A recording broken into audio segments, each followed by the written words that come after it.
Tens of thousands of years ago, primitive people brought fire into caves. This was the first technology. Our ancestors began to heat up their dwellings with fire and cook meat on coals. Many of them didn't live to the age of 20 and died from lung cancer. The air in the caves was filled with unbearable smog. What has changed since then?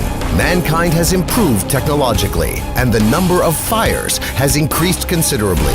These fires now burn in car engines, diesel locomotives, motor ships, and airplanes, in heating furnaces, in atomic power stations, in boiler rooms, and in factories.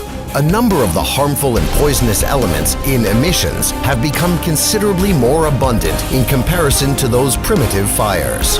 Thanks to surface and air transportation, we are breathing air, drinking water, and eating food products that contain a bit less than half of the components of the periodic table of elements: nitric oxide, carbon, sulfur, aldehyde, benzopyrene, soot, mercury, arsenic, lead, chlorine, polynuclear hydrocarbon, and radioactive isotopes. The list of these scary names can go on forever.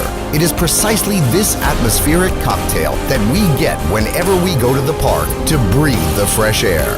The increasing number of motor vehicles has caused the concentration of these harmful substances to become lethal. There's also no point in forgetting about aviation. Each launch of a heavy rocket, as well as every flight of a multi-engined aircraft, creates a hole in the ozone layer that is comparatively